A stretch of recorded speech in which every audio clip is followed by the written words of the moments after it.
कृष्णाय वासुदेवाय हरये परमात्मने प्रणतक्लेशनाशाय गोविन्दाय नमो नमः। सच्चिदानन्दरूपाय विश्वोत्पत्त्यादिहेतवे तापत्रय विनाशाय श्रीकृष्णाय वयं नमः। समस्त कथा श्रोता बंधुओं को सादर जय श्री कृष्ण। जय श्रीमन नारायण। आइए चलते हैं कथा प्रवाह में सुकताल, जहाँ पर श्री सुखदेव जी महाराज राजा परीक्षित जी को श्रीमद् भागवत महापुराण की कथा सुना रहे हैं। आइए आप और हम सब भी चलते हैं सुकताल और श्री सुखदेव जी महाराज की मुखारविंद से श्रीमद् भागवत महापुराण का श्रवण करते हैं। कल तक की कथा कहाँ तक सुना दी थी, श्री सुखदेव जी महाराज ने थोड़ा उस पर विचार कर लेते हैं, फिर कथा में प्रवेश करते हैं। पिछला प्रसंग 10वां स्कंद पूर्वार्ध और उसका 24वां अध्याय हुआ था। 24वें अध्याय में महाराज गोवर्धन नाथ जी की पूजा की और उनकी परिक्रमा की। ये पूजा होनी थी देवराज इंद्र की, लेकिन भगवान ने उसको रोक दिया। इंद्र को जो है, इंद्रदेव को ये अभिमान हो गया था कि महाराज हम ही मालिक हैं, हम ही पालनहार, हम ही सर्जनहार। तो भगवान ने उनको थोड़ा सा ज्ञान देने के लिए, उनके इस अभिमान को नष्ट करने के लिए उन्होंने महाराज बाबा से ये कह के कि बाबा हम जो है, हमारी गोएं तो इस गोवर्धन में चढ़ती है, हमें आशीर्वाद तो ब्राह्मण देते हैं, दूध जो है वो तो गायों से मिलता है, तो क्यों नहीं हम जो है ये जो सामग्री आपने जुटाई है देवराज इंद्र के लिए, क्यों नहीं हम इन्हीं की पूजा करें। बाबा आप तो कर लोगे इतना बड़ा यज्ञ, लेकिन और बेचारे क्या कर सकेंगे? तो क्या इंद्र उनके ऊपर पानी नहीं बरसाएगा उनके खेतों में? उसका तो स्वभाव है। अरे किसी का गाली देने का स्वभाव हो तो महाराज वो तो देगा, तो उसका स्वभाव है महाराज गर्जना करने का और बरसने का, तो आदत से लाचार है, वो तो गरजेगा बरसेगा। तो बाबा क्यों हम इतना अपना जो है, इतना ये जो अपना जो धन है ये देवराज इंद्र के लिए क्यों खर्च करें? और देवराज इंद्र पानी बरसा भी देगा, यदि किसान ने खेती नहीं की तो भी महाराज जो है क्या फायदा उससे? कुल मिलाकर के भगवान कृष्ण ने अपने उन बातों से जो है बाबा को ऐसा लपेट लिया कि बाबा भी उनकी बातों में आ गए। महाराज खूब जो है 56 भोग बना दिए और गिरिराज महाराज को अर्पण कर दिए, परिक्रमा की और महाराज जो है वो वापस वृंदावन आ गए। अब देवराज इंद्र तो इंतजार ही करते रहे, नूता आएगा नूता आएगा नूता आएगा, नूता नहीं आया। जब नूता नहीं आया तो फिर आगे की कथा सुखदेव जी महाराज इस 25वें अध्याय में सुनाएंगे। भगवान ने जो गोवर्धन धारण किया उसका वर्णन, उसकी कथा इस अध्याय में है। तो आइए चलते हैं कथा प्रवाह में। 25वां अध्याय। श्री शुक उवाच इंद्रस्तदात्मनः पूजां विज्ञाय विहितां नृप गोप्येभ्यः कृष्णनाथेभ्यो नंदादिभ्यश्चुकोपसः। हे नृप, सुखदेव जी महाराज कहते हैं, रे राजन, स इंद्र है, वो इंद्र भगवान। उन इंद्र भगवान को जब ये मालूम हुआ कि हमारी पूजा रोक दी गई है, आत्मनः पूजां विहितां विज्ञाय, अपनी पूजा को रोकी हुई जान करके कहते हैं महाराज नंदादिभ्यश्चुकोप, अरे नंद बाबा पर और उनके जितने परिजन पुरजन थे सबके ऊपर महाराज देवराज इंद्र ने महाराज बड़ा क्रोध किया। गोप्येभ्यः कृष्णनाथेभ्यः, कृष्णनाथेभ्यः गोप्येभ्यः, महाराज जिनके रक्षक स्वयं भगवान श्री कृष्ण हैं, ऐसे उन्होंने जो है नंदादि गोपों पर, उनके परिजन पुरजन पर देवराज ने बहुत क्रोधित हुए। उन्होंने महाराज मेघों के गण बुला लिए। गणम सांवर्तकम नाम मेघानाम चांतकारिणाम इंद्र प्राचोदयत क्रुद्धो वाक्यम चाहेश मन्युत। महाराज इंद्र समझता था कि मैं ही त्रिलोकी का ईश्वर हूँ। ईशमानी ईशमानी आत्मानम ईशम मन्यते इति ईशमानी, जो अपने आप को सबका स्वामी समझता है, ऐसा वो सबसे जो है सबसे अपना सबका ईश्वर समझने वाले उस देवराज इंद्र ने महाराज जो मेघों के गण हैं, उन मेघों के गण का नाम है सांवर्तक। ये सांवर्तक जो मेघों के गण हैं महाराज, ये प्रलय के समय में वर्षा करते हैं जब पृथ्वी पर जल ही जल हो जाता है। इसीलिए महाराज जी लिखा इन्होंने अंतकारिणाम मेघानाम सांवर्तकम गण सांवर्तकम नाम गणम। कहते हैं महाराज जो प्रलय करने वाले मेघों के सांवर्तक नामक जो गण हैं महाराज, उन गणों को ब्रज पर चढ़ाई करने के लिए उन्होंने आज्ञा दे दी। इंद्र प्राचोदयत क्रुद्धो, निमंत्रण नहीं आने से तिल मिलाए, और तिल मिलाने के बाद उन्होंने उन सांवर्तक गणों को आज्ञा दे दी, और आज्ञा दे करके ये कहा कि जाओ ब्रज में क्या करो, प्रलय ला दो। अहो श्रीमदमाहात्म्यम गोपानां काननौकसां कृष्णं मर्त्यमुपाश्रित्य ये चक्रुर्देव हेलनम। यह चक्रुदेव हेलनम, महाराज उन्होंने हमारा अपमान किया है। इनको ये थोड़ा पैसे का घमंड हो गया है। अरे थोड़ा बहुत इनका घी दूध दही जो मथुरा में बिकता है, पैसा कौड़ी जो इनके पास आ गया है महाराज, इनके पास धनमद आ गया है। जबकि कानन औकसाम गोपानाम, ओक का मतलब होता है घर, कानन का मतलब है जंगल। ये वनवासी लोग हैं, इन वनवासी लोगों के पास थोड़ा पैसा आ गया है, इसीलिए इनको लक्ष्मी का थोड़ा घमंड हो गया है। फिर इन्होंने महाराज जो उनका बेटा है ना कृष्ण, और उन्होंने एक साधारण मनुष्य कृष्ण के बल पर मुझे देवराज का अपमान किया है। कृष्णम मर्त्यम, मर्तुम योग्य इति मर्त्य तम इति मर्त्यम। इसीलिए महाराज इस लोक को लोग कहते हैं मृत्युलोक। मृत्युलोक के बजाय मर्त्यलोक कहें तो ज़्यादा अच्छा है। मृत्युलोक भी ठीक है, लेकिन मर्त्यलोक ज़्यादा अच्छा है। यहाँ सब मरने योग्य हैं। इसीलिए कहते हैं महाराज वो जो साधारण का लड़का है कृष्ण, उसके बल पर इन्होंने मुझ देवराज इंद्र का अपमान किया है। बताओ, नूता ही नहीं दिया। हर साल नूता आता है, हम तो इंतजार करते रह गए। और भगवान कृष्ण के लिए उन्होंने क्या क्या बातें कही है। कहा क्या है कृष्ण, वाचालम, अरे वो तो वाचाल है। बालिशम, अरे वो तो नादान है। स्तब्धम, वह घमंडी है। अज्ञम, मूर्ख है। पंडित मानिनम, आत्मानम पंडितम मन्यते इति पंडित मानी तम इति पंडित मानिनम। अपने आप को खुदा का बच्चा समझता है। ऐसे कृष्ण मर्त्यम उपाश्रित्य, ऐसे उस साधारण मरणशील मरण धर्मा, ऐसे कृष्ण का आश्रय लेकर के उन्होंने महाराज उन गोपों ने मेरा क्या किया है, मेरा अपमान किया है, मेरी अवहेलना की है।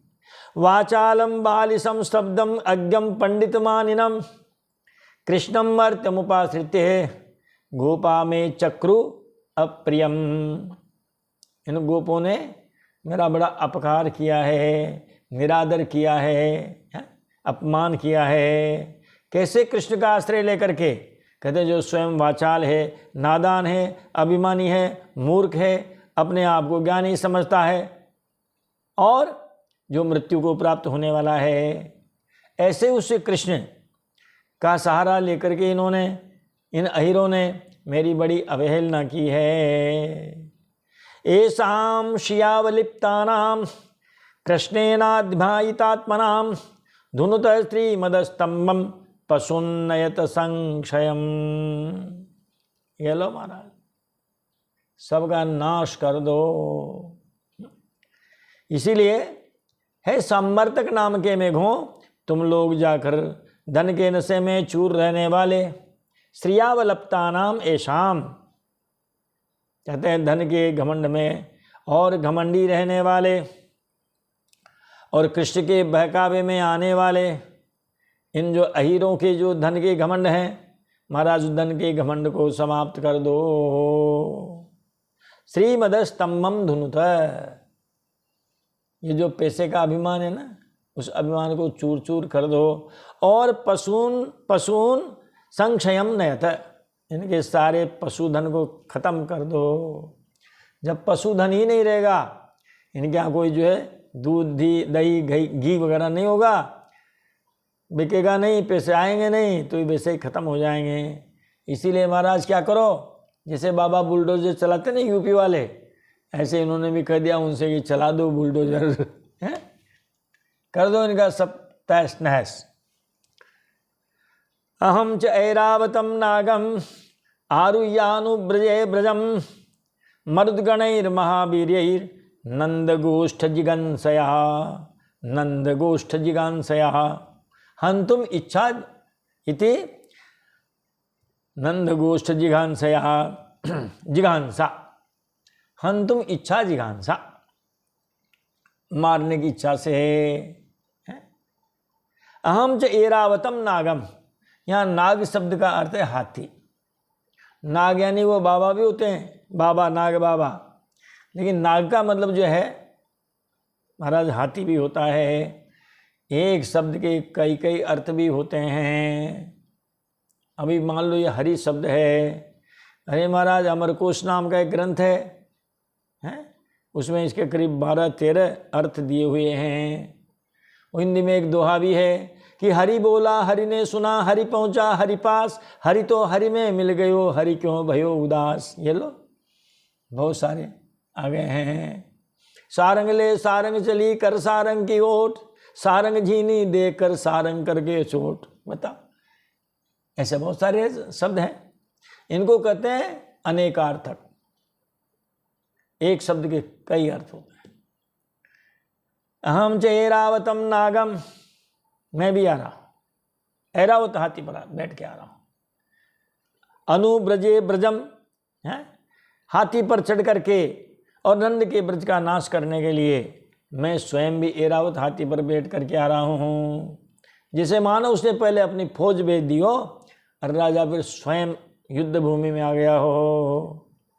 और मरुद्गणैर महावीर्यैः, मेरे साथ मैं ही नहीं आऊँगा, मेरे साथ में 49 मरुद्गणों को भी लाऊंगा। ये मरुद्गण वही है महाराज जो दिति के पुत्र हैं, और इन्होंने जो है वो ये देवराज के इंद्र के भाई बन गए थे। कथा हम आपको इनकी सुना चुके। हरि प्रेरित ते अवसर चले मरुत गुणचास, अट्टहास करी गर्जा कपि बड़ी लागी आकाश है। तो महाराज पानी बरसे और हवा चले तब देखो आप कितनी ठंड हो जाती है? जून के महीने में भी कपकपी छूट सकती है। खूब पानी बरसे महाराज, क्योंकि पानी जो ऊपर से बरसता है आपने देखा होगा बहुत ठंडा होता है। ठंडा पानी और फिर हवा, तो महाराज जो है वो धूज नहीं छूट जाती है। वो एक पंडित जी थे बिहार के। अब बिहार पूरब में तो गर्मी ज़्यादा ही पड़ती है, जून का महीना। भागलपुर के रहने वाले थे वो। तो जून के महीने में उनके विचार आया कि चलो देखें यार बद्री विशाल हो जाते हैं। तो उन्होंने गांव में कह दिया कि यार हम तो बद्री विशाल जा रहे हैं यात्रा में। कहा पंडित जी जाओ ना तो ओढ़ने का ले जाना आप, क्योंकि वहाँ सर्दी बहुत पड़ती है। कहा यार जून का महीना है, कहें यहाँ भले ही जून का महीना हो लेकिन वहाँ थोड़ी ठंड पड़ती है, हिमालय क्षेत्र आ गया ना वो। तो महाराज उन्होंने जो है बढ़िया भागलपुरी चादर ले लिया और चलती है। आज तो खैर ये गर्मी थोड़ी ज़्यादा होगी, हरिद्वार में भी गर्मी होगी, पहले तो इतनी थी नहीं, कहते हैं बहुत पुरानी बात है। तो पंडित जी महाराज जब चले हैं तो हरिद्वार तक तो ट्रेन में चले गए। पहले पैदल यात्राएं होती थी, जब ट्रेन चली तब भी हरिद्वार तक ही थी। हरिद्वार तक चले गए, वहाँ थोड़ी ठंड का एहसास हुआ तो भागलपुरी जो चद्दर था उन्होंने उनका बहुत साथ दिया। अब चले हैं पंडित जी पैदल पैदल। कहते हैं महाराज बीच में 4-5 प्रयाग आते हैं। 2 नदियों के मिलने का नाम प्रयाग है। 2 मिल जाए 3 मिल जाए, रुद्र प्रयाग, देव प्रयाग, कर्ण प्रयाग, विष्णु प्रयाग, ऐसी नदियाँ मिलती गई और उनका नाम प्रयाग होता गया। तो रुद्र प्रयाग के पास कहते हैं महाराज पानी बरसा।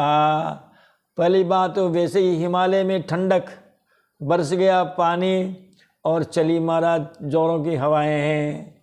जो पंडित जी का जो भागलपुरी चद्दर था वो उन्होंने ओढ़ा, मगर अब वो चद्दर ही उनका दुश्मन बन गया। चद्दर भीग गया और वो हवा से और भी ठंडा हुआ। महाराज कप कपी लगी और धूजने लगी। अंत में जाकर के इतनी ठंड लगी कि वो बर्दाश्त से बाहर हो गई। पंडित जी महाराज ने कांपते कांपते अपने प्राण त्याग दिए रुद्रप्रयाग में। अब वो वहीं पर बैठ गए जंद जी महाराज बन के ब्रह्म राक्षस। अब जो भी कोई यात्री जाते, इक्के दुक्के जाते थे पहले तो महाराज वो जो है सामने प्रकट हो जाते। वो प्रकट होकर के दोनों हाथ सामने लगा देते, यूँ रुको रुको रुको रुको रुको, रोक लेते। एक ही प्रश्न पूछते उनसे कि बताओ सर्दी कब पड़ती है, ठंड कब पड़ती है। तो कहते महाराज, हिंदी जानने वाले कह देते हिंदी में या अंग्रेजी में ही ना, कि महाराज वो तो देखो आप जो माघ पोष है उसमें ठंड पड़ती है, इधर कह दो तो दिसंबर जनवरी। तब पंडित जी उनकी गर्दन को अपनी और कांख में लपेट रहे थे यूँ। अच्छा जनवरी में, पोष में? मैं आया था जून के महीने में, बिहार से आया था, भागलपुर से आया था, भागलपुरी चद्दर लेकर आया था, जून के महीने में आया था। यहाँ इतनी ठंड पड़ी, बरसात हुई, हवा चली, इतनी ठंड पड़ी कि मेरे प्राणांत हो गया, मैं मर गया, मैं यहीं भूत बन के बैठा हुआ हूँ। है झूठ बोलते हो, यूँ करके यूँ फेंकते तो नीचे महाराज प्रयाग वो भागीरथी अलकनंदा मिलती है, वहाँ उस प्रवाह में जाके वो गिरते गोविंदाय नमो नमः। पंडित जी महाराज ने कई लोगों को बेकुंठ धाम पहुंचा दिया है। अब तो उनकी अफवाहें होने लग गई। अरे कोई एक ब्रह्म राक्षस है जो वहाँ रुद्रप्रयाग में बैठा है, ऐसा प्रश्न करता है कि सब ये कहेंगे महाराज सर्दी तो यार वो तो दिसंबर जनवरी में होती है। अंत में कोई समझदार गए व्यक्ति, कोई संत महात्मा होंगे ज्ञानी, हिम्मत करके हो गए यार मैं जाता हूँ। जब वहाँ होके निकले तो उनको तो रोक लिया, उनको भी रोको, मेरी बात का जवाब दो। तो कहा महाराज बताओ आपका क्या सवाल है। उन्होंने कहा ये कहो कि सर्दियाँ कब पड़ती है, ठंड कब पड़ती है।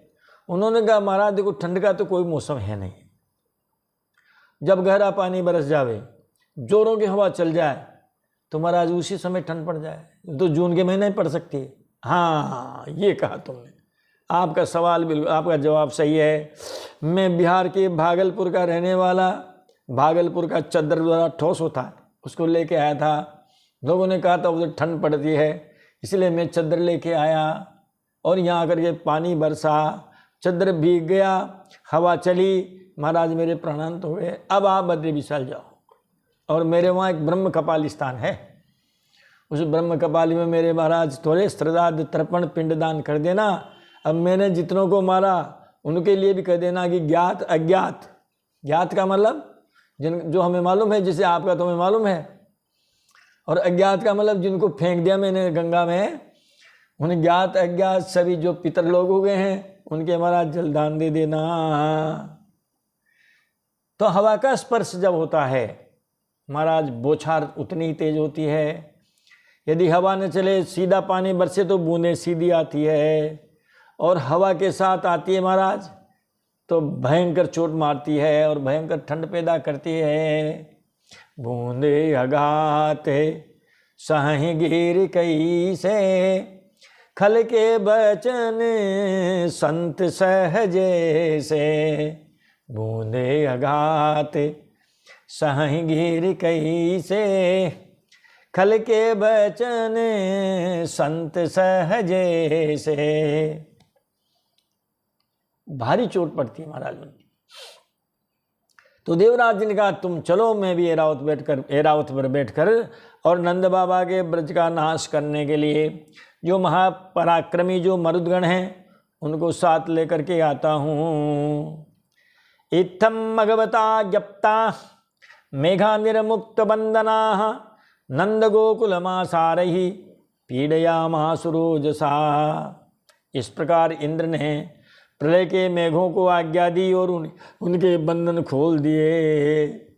वरना जब तक प्रलय काल नहीं आता है महाराज उनको जो है बांध के रखा जाता है, प्रतिबंधित पे रहते हैं। जैसे फिर वो सेना के हाथ खोल देते हैं ना, मुक्त हस्तबास दो इनको सत्यनारायण भगवान का प्रसाद। चिमटी चिमटी ने मुट्ठी मुट्ठी और वो जो है अंजलि ढोबा जिसको बोलते हैं महाराज वितरित कीजिए। इसी प्रकार इंद्र ने प्रलय के मेघों को आज्ञा दे दी है, उनके बंधन खोल दिए हैं। अब वे बड़े वेग से नंद बाबा के ब्रज पर क्या करने लगे, मूसलाधार पानी बरसाकर सारे ब्रज को पीड़ित करने लगे। पीड़यामासुरोजसा, पानी बरसा करके पूरे नंद बाबा के ब्रज को परेशान करने लगे।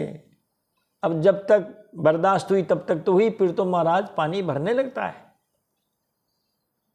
और उसमें से भागा भी नहीं जा सकता। कोई कहे हम भाग जाएं, कहाँ भागोगे। विद्योतमाना विद्युत भी स्ननंत स्तनयित्नु भी तिब्रैर्मरुद्गणैर्नुन्ना बभ्रशु जल शर्कराहा। वो सांवर्तक नाम के जो वेग थे महाराज पानी के साथ ओले बरसाने लगे। जल शर्करा है, जल भी और शर्करा यानी पत्थर भी, जिनको ओले कहते हैं। वह वृषु, वो सांवर्तक नाम के जो गण हैं वो पानी के साथ ओले बरसाने लगे और महाराज बिजलियां चमकने लगे।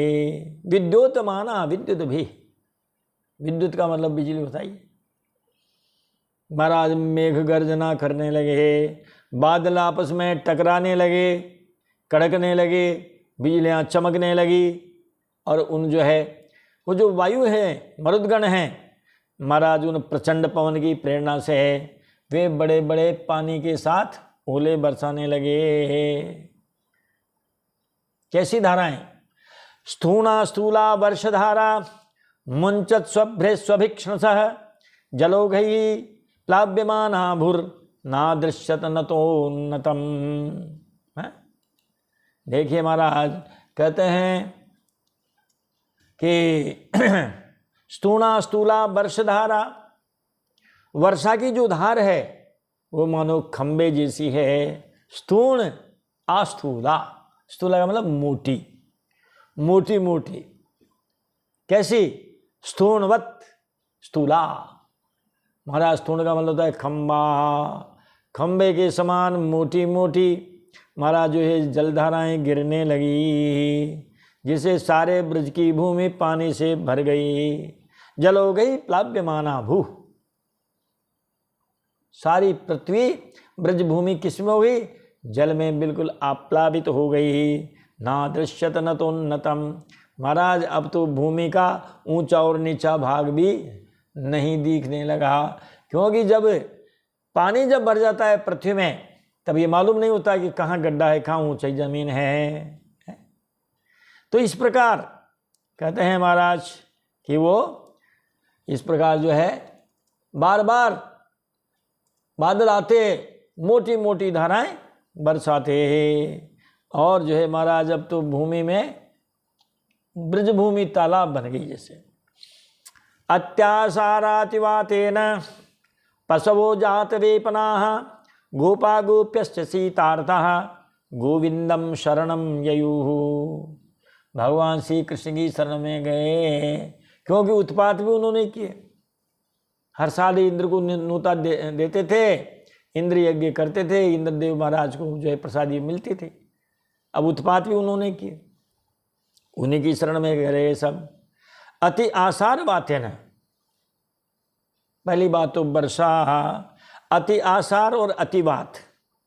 अतिवात का मतलब प्रचंड वायु, झंझावात।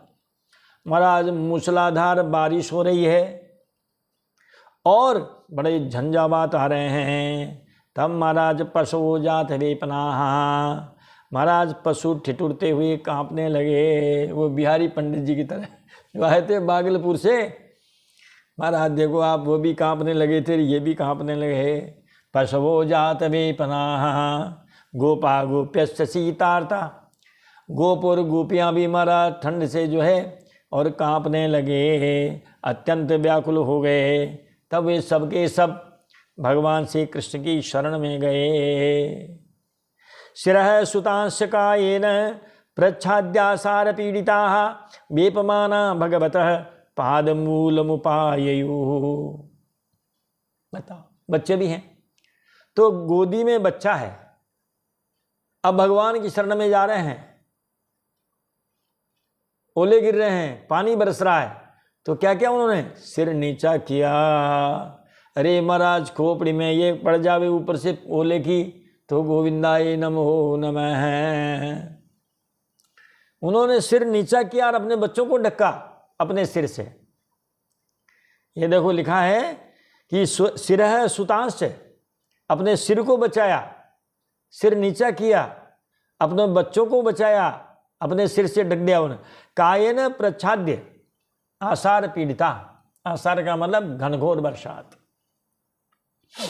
उस घनघोर बरसात से उन्होंने महाराज सिर झुकाया, अपने बच्चों को अपने सिर से ढका, अपने सिर को भी बचाया, और इस प्रकार वो जो है अब कांपते हुए भगवान के जो है चरणारविंदों में पहुंच गए हैं और भगवान के चरणों की शरण ग्रहण की है और कहने लगे हैं, कृष्ण कृष्ण महाभाग त्वन्नाथम गोकुलम प्रभो त्रातुमर्हसि देवान्नः कुपितान भक्तवत्सलः।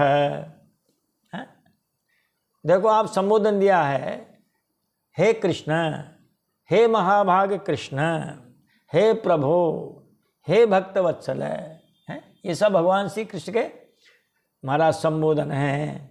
हे महाभाग्यशाली श्री कृष्ण, हे प्यारे श्री कृष्ण, इस गोकुल के एकमात्र आप ही स्वामी हो। तन्नाथम गोकुलम, इस गोकुल का और कोई स्वामी नहीं है, आप ही इस गोकुल के स्वामी हैं। इसीलिए जो देवराज इंद्र ने जो है कुपित होकर के जो ये पानी बरसाया है, महाराज इस पानी से आप ही आपकी स्वजनों की, परिजनों की, पुरजनों की रक्षा कर सकते हैं, क्योंकि आप क्या हैं, आप भक्तवत्सल हैं।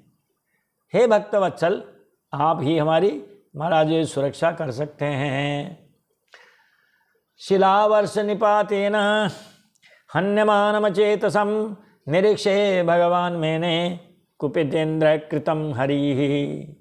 भगवान पहचान गए। शिलावर्ष निपातेन हन्यमानम अचेतसम निरीक्ष्य भगवान मैंने कुपितेन्द्र कृतम हरि। भगवान ने देखा कि वर्षा और ओलों की मार से पीड़ित होकर के सब बेहोश हो रहे हैं, और वे समझ गए कि ये सारी करतूत इंद्र की ही है। इंद्रदेव ने ही ऐसा कुपित होकर के किया है, क्योंकि हमने उनको जो है महाराज खील मालपुई साल ने, देखो ये दुष्ट लोगों के काम है। देवराज इंद्र के लिए महाराज कहीं भी उसकी बड़ाई नहीं हुई उसकी। बताओ, गोस्वामी तुलसीदास जी ने तो उनको कुत्ते की उपमा दी है, हाँ? किसी ने उसको कव्वे की उपमा दी है? लालची, लोभी, नम्र का धूर्त, मक्कार, ऐसी उपमाएं दी उसके लिए। तो भगवान श्री कृष्ण ने देखा कि वर्षा और ओलों की मार से पीड़ित होकर के सब बेहोश हो रहे हैं। वे समझ गए कि सारी करतूत इंद्र की ही है, उन्होंने क्रोधवश ऐसा किया है। तब भगवान श्री कृष्ण ने गोप ग्वालों से कहा है, श्री कृष्ण उवाच। भगवान कृष्ण मन ही मन में सोचने लगे, कहने लगे कि अपर्त्युल्बणम वर्षम अप ऋतु अति उल्बणम। इन 3-4 शब्दों को मिला करके एक शब्द बना दिया है। संस्कृत में यदि कोई सबसे बड़ी बाधा है तो वो संधि की है, क्योंकि 3-4-5 पदों को मिला करके एक बना दिया जाता है, फिर उनके उच्चारण में लोगों को तकलीफ आती है। यदि संधि विच्छेद हो जाए तो संस्कृत सरल हो जावे। मगर हमारे पंडित जो हैं व्याकरणाचार्य जी महाराज, वो कहते हैं नहीं नहीं नहीं, संधि तो करनी ही पड़ेगी। यदि संधि नहीं करोगे तो किसी का नाम गणेश हो तो क्या उसके सब बोलोगे कि ए भैया गण और ईश इधर आना है? गण ईश, भाई गणेश में 2 ही तो पद हैं, गण और ईश है। रमेश में कहोगे रमाधन ईश इधर आना है, तो ऐसे तो काम चलेगा नहीं। तो जहाँ संधि होनी होगी या होने का नियम लागू होगा वहाँ आपको संधि करनी ही पड़ेगी। हाँ, बोलने में आप मुख्य सुविधा के अनुसार संधि विच्छेद के करके भी बोल सकते हो, यद्यपि वो गलत है। अगर बोलना है तो संधि संयुक्त ही बोलना है। यहाँ 4 पद मिला दिए इन्होंने, अप, ऋतु, अति, उल्बण। एक पद में 8 ही तो वर्ण होते हैं, अब 8 वर्ण में से 4 पद हैं, तो हमारा संधि विच्छेद हो जाती है, तो संस्कृत बहुत सरल हो जाती है। अपर्त्यतुल्बणम वर्षम अतिवातम शिलामयम स्वयागे वियते स्माभिः इंद्रो नासाय वर्षति। भगवान श्री कृष्ण ने मन में सोच लिया कि अस्माभिः स्वयागे विहते, हमने देवराज इंद्र का उसको टैक्स देना बंद कर दिया। वो चौथ वसूली करता था, हमने उसकी चौथ वसूली बंद कर दी। जैसे किसी दादा गुंडा बदमाश कोई करता हो चौथ वसूली, और उसकी चौथ वसूली को आप रोक दो तो वो तो यही करेगा, फिर धमकाने का काम, गुंडे भेजेगा, है खुद आएगा, कट्टा वगैरह लेकर के आएगा। ये स्थितियाँ हैं।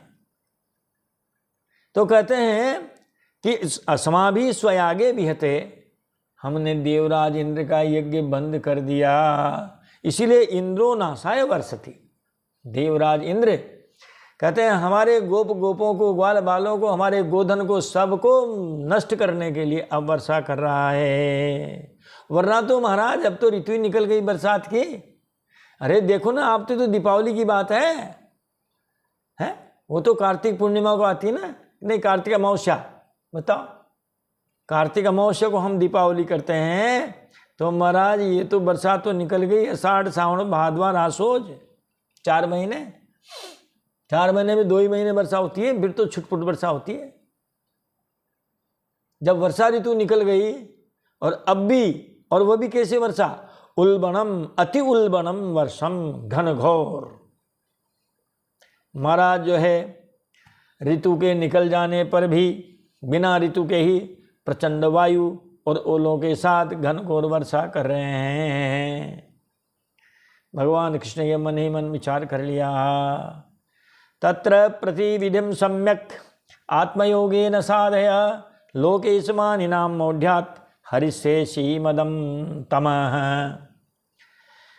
इसीलिए मैं अब इनका भली भांति जवाब दूंगा। किसके द्वारा दूंगा? आत्मयोगेन इति आत्ममायया, अपनी जो योग माया है, आत्मनः योगः इति आत्मयोगः, तेन इति आत्मयोगेन।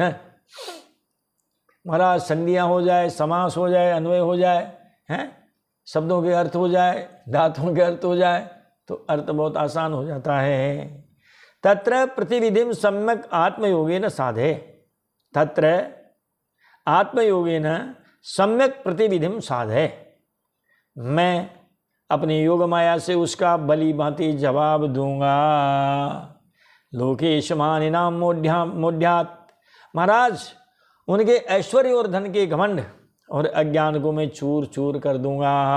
हरिष्ये श्रीमदम तमः, तमः का मतलब अज्ञान, श्रीमदम का मतलब इंद्र पद है, उसके पास जो लक्ष्मी है, उस ऐश्वर्य लक्ष्मी का जो उसको घमंड है, मैं उस घमंड को चूर चूर कर दूंगा, उसके अज्ञान को भी चूर चूर कर दूंगा। तस्मान् मच्छरणं गोष्ठं मन्नाथं मत परिग्रहं गोपाय स्वात्मयोगेन सोयम में व्रत आहितः। ये सारा ब्रज मेरे आश्रित है। मत परिगृहम मन्नाथम, मैं ही इनका स्वामी हूँ। किनका? इन ब्रजवासियों का, इनके गोधन का, इनकी वो संपत्ति जायदाद का। मैं ही तो इनका रक्षक हूँ और ये सब मेरे आश्रित हैं। मैं ही इनका स्वामी हूँ, इसीलिए, और मैं ही इनका एकमात्र रक्षक भी हूँ, इसीलिए मैं अपने योग माया से इनकी रक्षा करूँगा। सोयम में व्रत आहिता है, संतों की रक्षा करना ही तो मेरा व्रत है। जो मेरे अधीन हैं उनकी सेवा, उनकी रक्षा मुझे ही करनी है। इसीलिए गीता जी में लिखा महाराज एक वाक्य, योगक्षेमं वहाम्यहम् अनन्यास चिन्तयन्तो माम्, अनन्यास चिन्तयन्तो माम् ये जना पर्युपासते तेषां नित्याभियुक्तानां योगक्षेमं वहाम्यहम्। अहम योगक्षेमं वहामि, मैं तो महाराज उनको ऐश्वर्य का भी जो है वो ऐश्वर्य लक्ष्मी भी देता हूँ और देने के बाद उसकी सुरक्षा भी करता हूँ। महाराज जो है आपने अभी जो है व्यापार बिजनेस किया, खेती बाड़ी, जितने नोट आए भगवान ने खूब बढ़िया दे दिया, फसल खूब दे दी, व्यापार खूब चला दिया, आपके पास महाराज करोड़ों रुपए हो गए। अब रात में गुंडे आए महाराज, कट्टा इसके लगाया सिर पे और जितना था सब ले गए, 4 थप्पड़ और मार गए। ये लो, अब उस संपत्ति से क्या मतलब? दी तब बहुत मुस्कुरा रहे थे, हैं?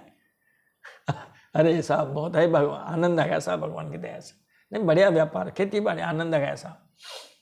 और अब रो रहे हैं महाराज, आंसू पो रहे हैं, क्योंकि गुंडे बदमाश आ गए हैं, तमंचा लगाया है, मर्डर भी कर देते हैं महाराज, मार के भी ले जाते। इसलिए कहा उन्होंने योगक्षेमम, क्षेमम, उसकी सुरक्षा भी करता हूँ। इसीलिए कई देवताओं का नाम तो खेम जी महाराज हो जाता है। वो खेम जी महाराज और कोई नहीं है, वो खेम जी महाराज ना वो क्षेम करने वाले हैं। तो संतों की रक्षा करना ये मेरा व्रत है। सकृदेव प्रपन्नाय तवास्मीति याचते अभयम सर्वभूतेभ्यो ददामे तद्व्रतम मम। ये भागवत का तो श्लोक नहीं है, लेकिन प्रसंग के अनुकूल है। भगवान कहते हैं कि एक बार कोई ये कह दे कि मैं आपका हूं, महाराज फिर उसकी रक्षा का भार मेरे ऊपर आ जाता है। जो केवल एक बार मेरी शरण में आ जाता है और मैं तुम्हारा हूं इस प्रकार याचना करता है, उसे मैं संपूर्ण प्राणियों से अभय कर देता हूं। ये मेरा व्रत है। इत्युक्त्वैकेन हस्तेन कृत्वा गोवर्धनाचलं ददार लीलया कृष्ण छत्राकमिव बालकः। भगवान ने ऐसी वाणी कही है गोपों से, ग्वालों से, गोपियों से, और ऐसा कह करके और भगवान श्री कृष्ण ने खेल ही खेल में अपने जो है एक ही हाथ से गिरिराज गोवर्धन को उखाड़ लिया। कृत्वा उत्कृत्या, उखाड़ लिया। और उखाड़ करके जैसे छोटे छोटे बालक बरसाती छत्ते को उखाड़ कर हाथ में ले लेते हैं, सांप की छतरी नाम इस हिंदी में पता नहीं, देखो अच्छा सा नाम उनका, बरसात में उगती है वो। अब हमारे गांव में तो उनको सांप की छतरी बोलते थे उस समय। तो जिस प्रकार बच्चे मशरूम बोलते हैं, शायद मशरूम, पता नहीं, सही भी हो सकता है गलत भी हो सकता है, गलत हो तो आप सही कर लेना, है ना। तो महाराज जैसे छोटे छोटे बालक बरसाती छत्ते को, कुकुरमुत्ता है ऐसा भी शायद उनका नाम है, बरसाती छत्ते को उखाड़ कर हाथ में रख लेते हैं, वैसे उन्होंने उस पर्वत को धारण कर लिया। इत्युक्त्वैकेन हस्तेन, इतना कहा और एक हाथ के द्वारा गोवर्धन अचलम कृत्वा, उस गोवर्धन पर्वत को उखाड़ लिया। दधार लीलिया कृष्ण है, लीलिया कृष्ण है, लीलिया दधार, भगवान ने खेल ही खेल में उसको धारण कर लिया। किस तरह से कि जैसे बच्चे उस सांप की छतरी को उखाड़ के अपने हाथ में ले लेते हैं। अथाह भगवान गोपान हेम्ब तात ब्रजौकसः यथोपजो संविशत गिरिवर्तम सगोधना। और फिर उन्होंने महाराज भगवान श्री कृष्ण ने ग्वाल बालों से कहा, अपनी मैया से कहा, दादा से कहा, बाबा से कहा, हे अम्ब, हे तात, हे ब्रजोकस, हे माताजी, हे पिताजी, हे ब्रजवासियों, आप अपनी सुविधा के अनुसार ये जो पर्वत का जो गड्ढा हुआ है, आप उसमें अपनी गायों के सहित और अपनी सामग्रियों के सहित आप इसमें आ जाइए, विराज जाइए। क्योंकि जब पर्वत को उखाड़ा तो ये महाराज पर्वत जो नहीं ऐसे ही नहीं रखे हुए हैं जैसे आपने कोई घर में ला करके कोई पत्थर रख दिया हो और पत्थर को ऐसे उठा लिया हो। महाराज ये पर्वत जितने ऊपर है उतने ही नीचे भी हैं। आप देखो ना, अगर आपको पेड़ ऊपर दिखाई दे रहा है, इसका मतलब ये नहीं कि पेड़ नीचे नहीं है, पूरा पेड़ नीचे है। जितना पेड़ ऊपर है उतना ही नीचे है। ऐसे ये पर्वत जितने ऊपर है उतने ही नीचे हैं। भगवान ने जब उसको उखाड़ा है तो उसमें बहुत बड़ा गड्ढा हो गया है, और जब उखड़ा होगा तो उसमें से मिट्टी भी निकली होगी, पत्थर छोटे मोटे टुकड़े भी निकले होंगे। तो छोटे मोटे पत्थर और जो मिट्टी जो निकली उससे क्या बन गई, उनकी परिधि बन गई है, बाउंड्री। केवल गड्ढा हो तो गड्ढे में तो पानी भर जाएगा, कैसे जाओगे आप उसमें, बल्कि और मौत के कुएं में जा रहे हो आप तो। लेकिन पर्वत को जब उखाड़ा तो महाराज उससे से निकलने वाली मिट्टी, छोटे मोटे पत्थर के जो टुकड़े हैं महाराज, उनसे बहुत बड़ी क्या बन गई है, सीमा रेखा बन गई, बाउंड्री बन गई है। अब कितना ही पानी, बाउंड्री बहुत ऊंची बनी हो ताकि नीचे पानी न जा सके। आप ही बताओ, अगर मान लो बाउंड्री नहीं बनी होती, केवल गड्ढा होता, तो गड्ढे में तो पानी भर जाएगा। तो वहां बाउंड्री बन गई है। अब उन्होंने कहा, आप अपने पशुओं को, आपने जितने भी आपके पास आटा दाल नमक मिर्च घी गुड़ तेल दही जितना भी है सबको साथ में ले लो, क्योंकि पता नहीं ये अखंड पारायण पता नहीं कब तक चले। भगवान ने न पानी पिया, न उन्होंने जो है कुछ आहार लिया, न उन्होंने भोग स्वीकार किया। इस पे कनिष्ठिका अंगुली पर 7 दिन 7 रात तक उस पर्वत को धारण किए रहे। पानी बरसा तो साफ, सब उस सीमा के बाहर, वो जो बाउंड्री बनी थी ना, उस बाउंड्री के बाहर पानी गिरा।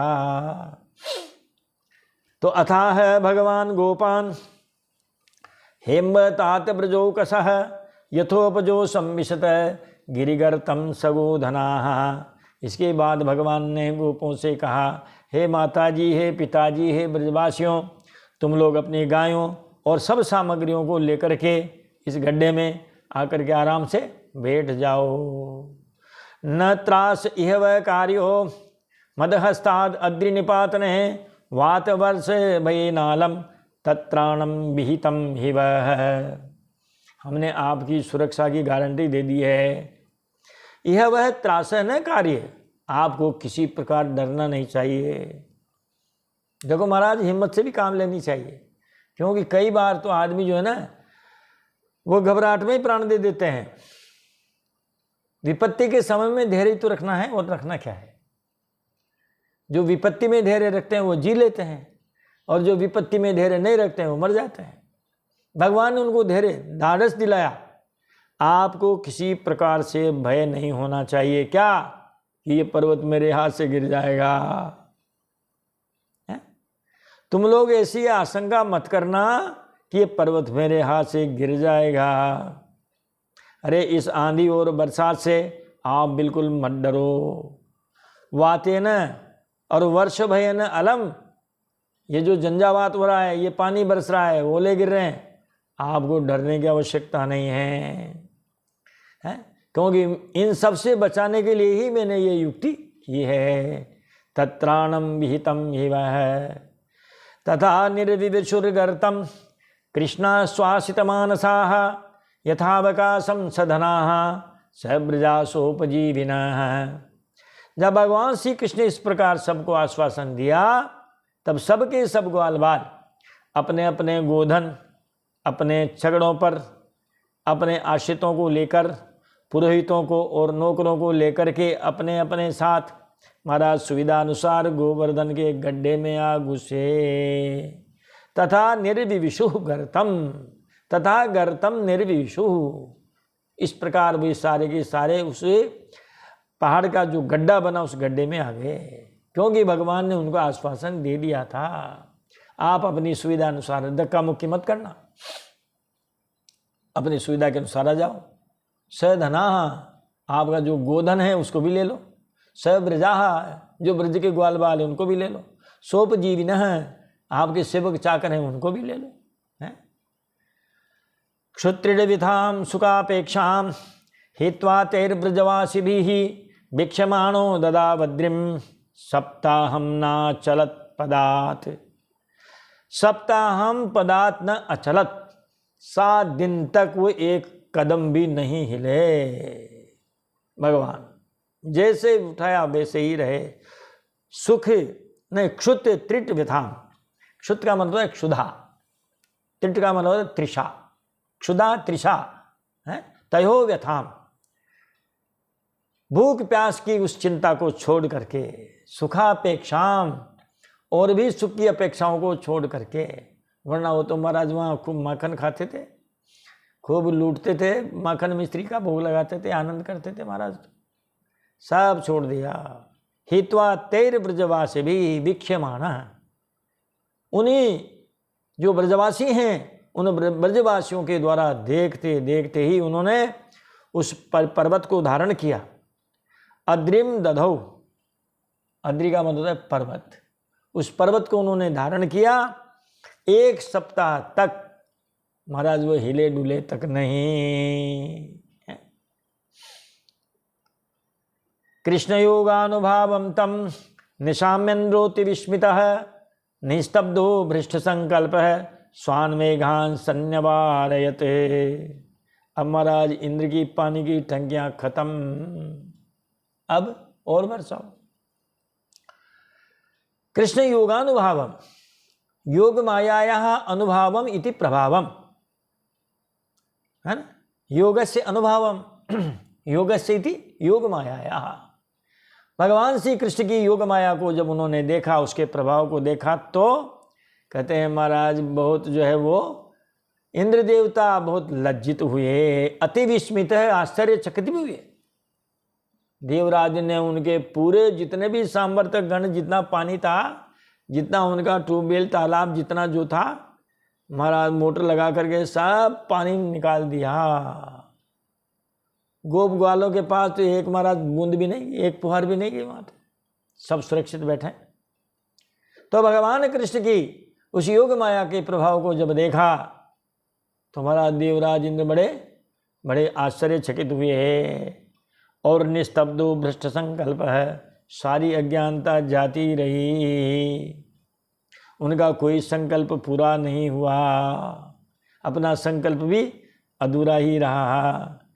और इसके बाद उन्होंने स्वान मेघान सन्यवारयत, अपने मेघों से कहा भैया अब हटो यहाँ से, जहाँ से आओ हो वहीं चले जाओ, अपने पास अब कोई पानी बचा ही नहीं है। जैसे जाए ना कोई अग्नि समन, आग इतनी हो कि महाराज जो है वो सारी की सारी गाड़ियों का पानी खाली, फिर भी आग काबू में नहीं आए। ऐसे यहाँ सारा पानी खत्म, लेकिन ब्रजवासियों को एक बूंद तक नहीं पहुंची। अब क्या होता है, खम व्यभ्र मुदितादित्यम वातवर्षम च दारुणम निशाम्यो परतम गोपान गोवर्धन गोवर्धन धरो ब्रवीत, गोवर्धन धरो ब्रवीत। गोवर्धनधारी भगवान श्री कृष्ण कहने लगे, क्या देखा उन्होंने, खम व्यभ्रम, विगितम अभ्रम इति व्यभ्रम, अभ्रम इति मेघम। जब भगवान श्री कृष्ण ने देखा कि आकाश में बादल नहीं रहे हैं, उदितादित्यम, महाराज सूर्य उदय हो गया, क्योंकि जब बादल होते हैं तब सूर्य नहीं होता। भगवान ने देखा बादल नष्ट हो गए हैं, सूर्य उदित हो गया है। वात वर्षम च दारुणम, वात वर्षम च दारुणम उपरतम, महाराज वो जो घनघोर वर्षा थी, भयंकर आंधी थी, वो आंधी भी बंद हो गई है, आकाश में बादल छट गए हैं, सूर्य भी दिखने लगा है। तब उन्होंने गोपों से कहा, देखते हैं क्या कहा, निर्यात है, अब भैया बाहर आ जाओ, त्यजत त्रासम, भय को छोड़ दो, निर्भय होकर के आप इस गोवर्धन के गड्ढे से बाहर आ जाइए। गोपा स स्त्री धनार्भका, हे गोपाहा, हे मेरे प्यारे ग्वाल बालों, अपनी स्त्रियों, गोधन तथा बच्चों के साथ आप बाहर निकल आओ, क्योंकि वात वर्षम उपारथम, वो जो आंधी थी, वो जो घनघोर जो क्या नाम से झंझावात था, वो निकल गया। वर्षम उपारथम, पानी बरसना भी बंद हो गया। व्युद प्रायाश्च निम्नगा, निम्नम गच्छति थी निम्नगा, यानी नदियाँ आ गई, वो यमुना भी आ गई होगी महाराज, और भी उसकी जो सहायक नदियाँ हैं वो भी आ गई होगी, क्योंकि छोटी नदियाँ तो पानी बरसते फिर उफान पे आ जाती है। क्षुद्र नदी जल भरी तो रहाई, जिमे थोर्यऊ धन खलई तराई। जैसे थोड़ा सा पैसा आने पर दुष्ट इतराने लगता है, ऐसे ही जो छोटी नदियाँ होती, बरसाती नदियाँ, थोड़ा पानी बरसो तो उफान पे आ जाती है। अब महाराज निम्नगा विद प्रायाश्च, नदियों का पानी नीचे उतर गया है? इसीलिए आप क्या करो, अब गड्ढे से बाहर आ जाइए। ततस्ते निर्ययुर्गोपः स्वं स्वं आदाय गोधनम शकटोढोपकरणम स्त्री बालस्तविरासनैः। भगवान की ऐसी आज्ञा पा करके, ततः का मतलब इसके बाद, भगवान की आज्ञा मिलने के बाद, ते गोपा निर्ययु, वे ग्वाल बाल बाहर आए। स्वम स्वम आदाय गोधनम, अपने अपने गोधन को लेकर के उस गड्ढे से बाहर आए हैं। सकट ऊढ़ उपकरणम, शकटोढोपकरणम, सकट ऊढ़ उपकरणम, गाड़ियों में उन्होंने अपने सामान रखे हैं, और सामान जो है उन गाड़ियों में लाद करके, और धीरे धीरे सब वे लोग महाराज उस गड्ढे से बाहर आ गए हैं। भगवान अपि तम शैलम स्वस्थाने पूर्वत प्रभु पश्यताम सर्वभूतानाम स्थापयामास लीलया। भगवान ने भी उस गोवर्धन पर्वत को जैसे पहले था वैसा ही वहीं वापस उस गड्ढे में रख दिया है। पूर्वत स्वस्थाने तम शैलम सर्वभूतानाम पश्यताम लीलया स्थापयामास। लीलया का मतलब खेल खेल में, बच्चों के खेल की तरह। जैसे बच्चों ने कोई मान लो घर में रखी हुई सामग्री उठाई, सामान पत्थर उठाया और फिर वापस से रख दिया वहीं। कोई खिलौना उठाया और उससे खेले कूदे और वो खिलौना वापस वहीं रख दिया। तो भगवान अपि तम शैलम, भगवान ने उस पर्वत को, भगवान के लिए आया प्रभु यानी समर्थ प्रभु ने उस पर्वत को पहले की ही भांति खेल ही खेल में क्या किया, कहते हैं सबके देखते देखते वापस रख दिया। यशोदारोहिणी नंदो रामस्य बलिनाम्बरः कृष्णमालिंग्य युयुजुः आशिष स्नेह कातराः। अरे महाराज अब तो स्नेह में कातर हो गए, स्नेहातुर भगवान के प्रति। माता जी, कौन माता जी? यशोदा जी। दूसरी माता जी रोहिणी जी, बाबा नंद, और बलिराम बलह रामश्चय, और बलवानों में बलवान बलराम जी महाराज। ये सभी महाराज जो है भगवान के प्रति स्नेहातुर हो गए। उनके हृदय में भगवान के प्रति बड़ा प्रेम उमड़ाया महाराज, इसलिए उन्होंने कृष्ण को गले लगा लिया है। वो छोड़े तो वो गले लगा ले, वो छोड़े तो वो गले लगा ले, छोटे ही तो हैं। इसीलिए महाराज उनको जो है गले लगाने लगे और कई उनके लिए मंगल कामनाएं करने लगे, कई आशीर्वाद दिए। यशोदा रानी ने दिए, रोहिणी जी ने दिए, नंद बाबा ने दिए, और बलवानों में श्रेष्ठ जो बलराम जी हैं उन्होंने भी भगवान श्री कृष्ण को कई आशीर्वाद दिए, कई बार गले से लगाया। दिवि देव गणा साध्या सिद्ध गंधर्व चारणा तुष्टुर्मुमुचुस्तुष्टा पुष्प वर्षाणि पार्थिव है। हे पार्थिव है, पार्थिव जो है ये राजा का विशेषण है। प्रथो अपत्यम पार्थिव, हे राजा, पृथ्वी की राजा। हे परीक्षित जी महाराज, उस समय आकाश में स्थित देवता, साध्यगण, सिद्धगण, गंधर्वगण, चारणगण सभी प्रसन्न होकर के भगवान की स्तुति करने लगे और उनके ऊपर फूलों की वर्षा करने लगे। अब महाराज हमको तो ऐसा कोई भजन आता नहीं है, इतना वो गाते हैं अजी छोटी सी था की चट्टी आंगली जी, कैया गिरिवर थान उठायो जी, ओ सांवरा कैया गिरिवर थान धार्यो जी, ओ सांवरा। छोटी सी था की चट्टी आंगली जी, कैया गिरिवर थान उठायो जी। और आपको ये भजन जरूर याद होगा, इसीलिए ये कथा जब सुनो तो सुनने के बाद ये भजन सब मिलकर के जरूर गाना। यहाँ पर आकर के 25वें अध्याय का विराम होता है। हम भी वाणी को विराम देंगे, मिलेंगे अगले वीडियो में अगली कथा के साथ। अब अगली कथा तो यही है कि महाराज भगवान के महिमा का वर्णन होगा, है सारे गोप ग्वाल इकट्ठे होंगे, नंद बाबा से उनकी महिमा का वर्णन करेंगे। अरे महाराज ये तो कोई सामान्य आदमी नहीं है, सामान्य बालक नहीं है, उनकी महिमा का गुणगान होगा। देवराज ने मुंह लटका के आएंगे, महाराज उनकी स्तुति करेंगे, है? और भगवान जो है उनके जो गोप ग्वाल हैं, जब उनसे कहेंगे महाराज आप तो कोई दिव्य पुरुष हैं, आपके दिव्य लोक आप हमें भी दिखाइए, तब महाराज वो गोपों को अपना दिव्य लोक भी दिखाएंगे। तो कुल मिलाकर के अब 3 अध्याय ऐसे आएंगे जिनमें भगवान की महिमा का गुणगान होगा। उसके बाद तो फिर महाराज सही तो महाराज से सही नहीं हो जाता महाराज। हाँ नाचने में क्या है, लेकिन देखो आप महाराज के पहले उठाओ देंगे पहाड़, अब हर कोई चाहेगा कि साहब आओ लाओ हम नाच लेंगे, तो नाचने में क्या है। लेकिन पहले महाराज ऐसी आप जो है पराक्रम की बातें करो, पराक्रम के काम बातों से भी काम नहीं चलेगा, पराक्रम के काम करो, उसके बाद में आप रासलीला में भाग ले सकते हैं। तो बोलिए गोवर्धन नाथ जी महाराज की जय, गिरिधरधारी भगवान की जय, बालकृष्ण लाल की जय, नंद के लाला की जय, वृंदावन बिहारी लाल की जय। जय जय श्री राधे, जय जय श्री सीताराम। सीताराम हमारे आराध्य देव हैं, हमारे इष्ट देव हैं, इसीलिए कहते हैं जय जय श्री सीताराम और हर हर महादेव शंभो।